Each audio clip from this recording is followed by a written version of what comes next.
Good morning, and thank you to Security Buyers Live for the invitation to talk with you today. I'm Paul Williams. I'm the head of security at the O2 in London. The O2 is the world's most popular music, entertainment, and leisure venue.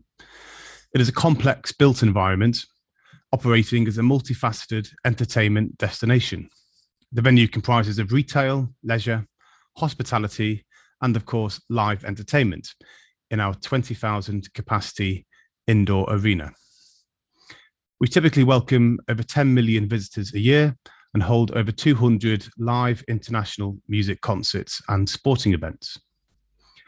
For the next 20 minutes, I will talk about the security strategy to protect the venue without revealing anything operationally sensitive, which will include the 4 pillars of security, my decision-making model, Jasper, when designing security operations, and finally, the partnership square for technology and innovation.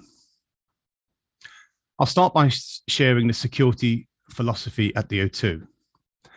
Good security will give confidence for fans to visit the venue and for business to invest and grow.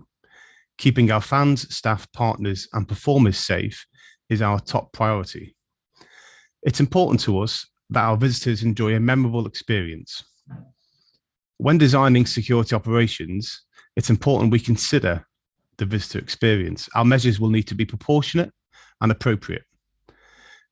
And security should facilitate business and not hinder unnecessarily. The security mission statement is to provide a safe and secure environment that attracts all those that wish to visit and work within the O2 and which promotes its full business benefits. The purpose of the O2 security posture is to deter crime, including terrorism and antisocial behaviour, detect it when it happens, and be able to respond to it through an integrated security response. The security strategy is underpinned by 4 pillars of security. The first of which is prevention.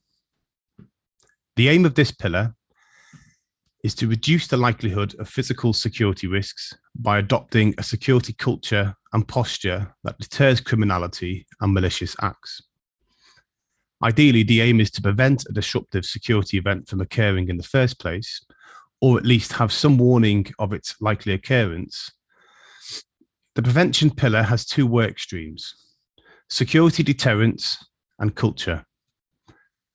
Deterrence is achieved through visible, although often unobtrusive, security measures such as fixed security infrastructure, CCTV, a guard force, policing, and K9 services.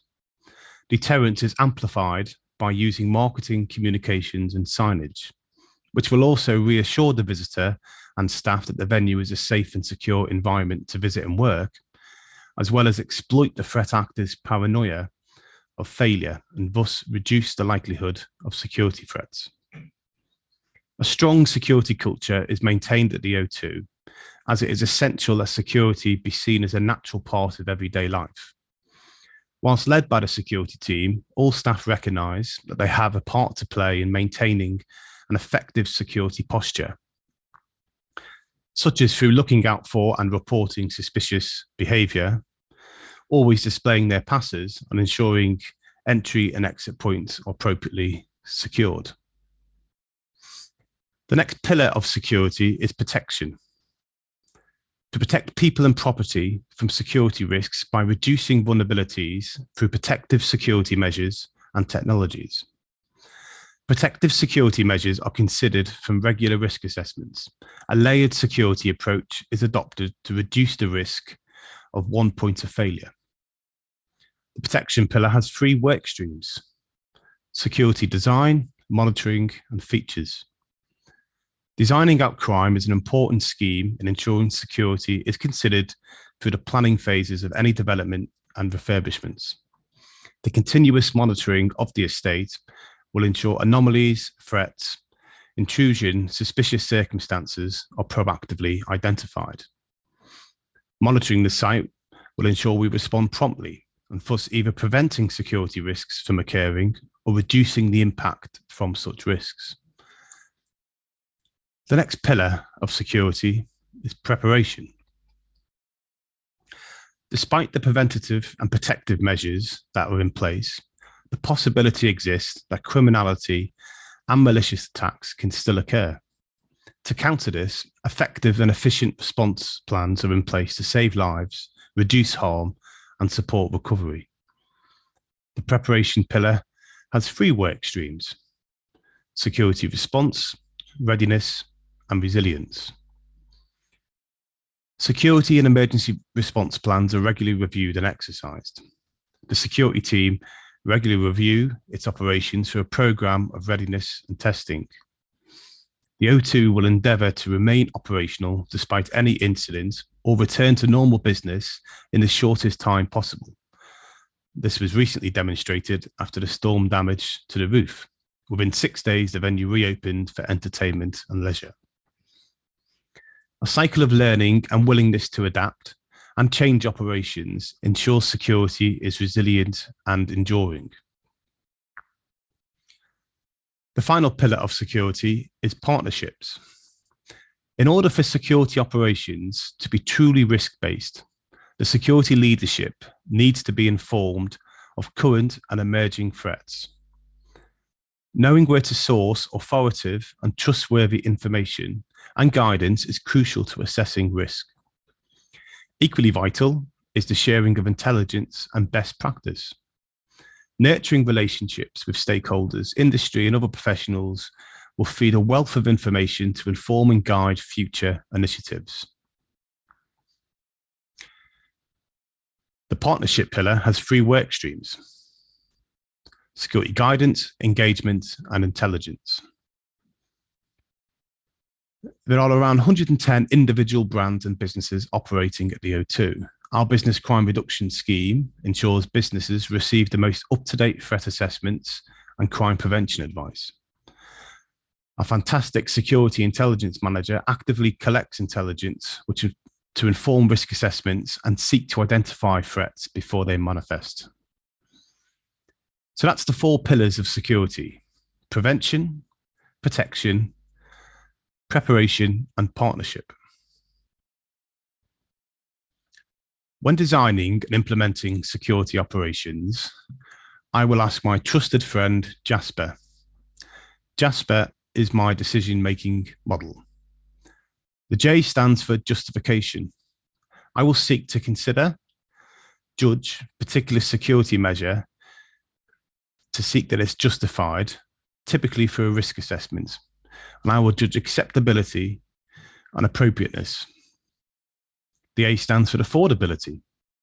Security needs to be affordable and commercially viable. S stands for sustainability. Security needs to be sustainable for the period of time that it's required. P stands for proportionate. The security measure needs to be commensurate to the threat, and it should be risk-based and not rule-based, and balance the need for trade and freedoms.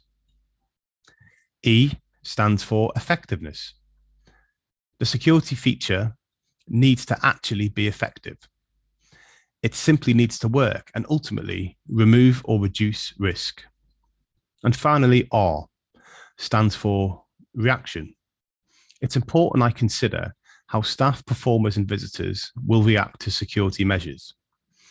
I will need to consider how security affects the visitor experience and the ability for business to trade. It's vital that I understand the expectations of our visitors around safety and security.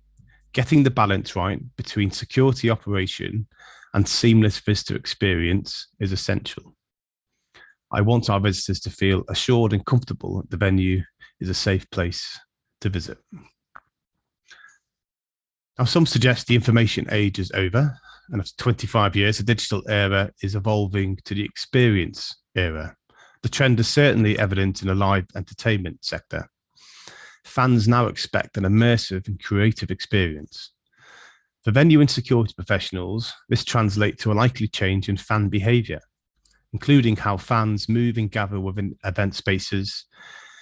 Crowd movement predictions will need to be flexible, and where we position our teams to monitor and steward crowds will need to be considered and adaptable. The emergence of smart venues adopting mobile phone technology to engage with fans for a more secure and seamless ticket entry process and commercial offerings is likely to include the feature of venues and fans having a direct communication link. This feature will enable venues to enhance their guest service offerings. Moving on, I wanted to briefly talk about the Partnership Square. This is the joint working between the private sector, public sector agencies, the academic community, and the technology and industry. The academic community study and research vulnerabilities and threats. They develop theories for solutions to problems. Industry and technology, informed by the academic studies, innovate and design solutions to counter threats and improve security. Public sector agencies support bringing these solutions to market by supporting R&D practically and financially, and through testing standards and accreditation schemes, and in some cases, promoting products to the private sector. The private sector, or buyers, have an important role to play. They're often the end users and can offer valuable feedback for further development and improvements, or an environment for real-world trials. When these four cohorts work together to help research, develop, design, and innovate security operations, the much greater expectation that these measures are going to succeed. So that concludes my session. It was my pleasure to talk with you today. I hope you enjoy the rest of the event and look forward to meeting you at future industry events.